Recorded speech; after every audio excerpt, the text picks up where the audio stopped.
माँ, एक बात पूछूं? हर साल इतनी श्रद्धा से गणगौर क्यों पूछते हैं? हाँ बेटी, तूने बहुत अच्छा सवाल पूछा। राजस्थान की धरती पर जब चैत्र का महीना आता है तो हवाओं में एक ही गीत गूंजता है, गोरे गणगौर माता खोल की वाड़ी।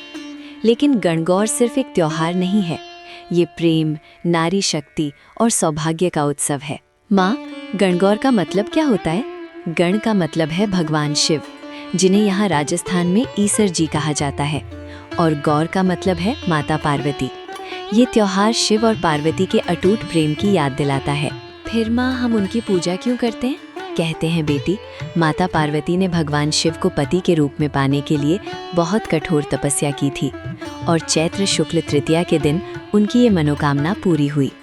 इसी मान्यता के आधार पर राजस्थान में महिलाएं माता गौरी की पूजा करती हैं। क्या सभी महिलाएं पूजा करती हैं? हाँ बेटी, विवाहित महिलाएं अपने पति की लंबी उम्र और सुखी जीवन के लिए व्रत रखती हैं, और कुमारी लड़कियां अच्छे पति की कामना करती हैं। माँ, आपने कहा था कि गणगौर बेटी की तरह होती है। हाँ बेटी, राजस्थान में गणगौर को एक बेटी की तरह माना जाता है। मानो वो अपने पीहर यानी मायके आती है, और 16-18 दिन बाद उसे बड़े प्यार से ससुराल यानी भगवान शिव के पास विदा किया जाता है। वाह माँ, कितना सुंदर रिवाज है। हाँ बेटी, गणगौर सिर्फ पूजा नहीं है, ये वसंत के आने और नई फसल के उत्सव का भी प्रतीक है। इस समय घरों में घेवर जैसी मिठाइयाँ बनती हैं और महिलाएं लोकगीत गाती हैं। माँ, क्या पूरे राजस्थान में गणगौर ऐसे ही मनाई जाती है? नहीं बेटी, हर शहर का रंग थोड़ा अलग है। जयपुर में सदियों से गणगौर की शाही सवारी निकलती है, लेकिन वहाँ एक खास बात है। माता गौरी की सवारी निकलती है, पर उनके साथ ईसर जी नहीं होते। ऐसा क्यों माँ?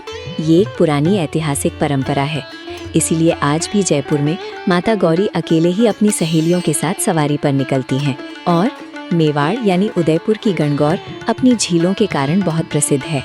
वहाँ पे छोला झील के किनारे माता की सवारी लाई जाती है, और लोग सजाई हुई नावों में बैठकर पूजा करते हैं। और अरे, मारवाड़ की गणगौर तो सबसे अलग है। यहाँ धींगा गणगौर मनाई जाती है।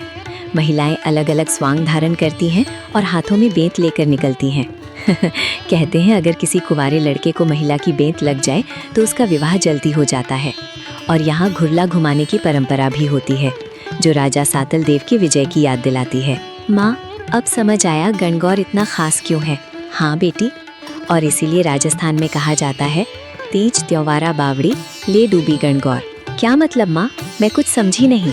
इसका अर्थ है कि सावन की तीज से त्योहारों का आगमन शुरू होता है, और गणगौर के विसर्जन के साथ ही मुख्य त्योहारों की समाप्ति हो जाती है।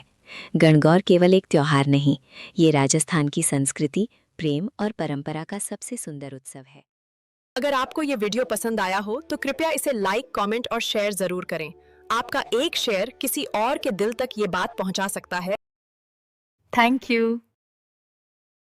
ओम शांति, राधे राधे।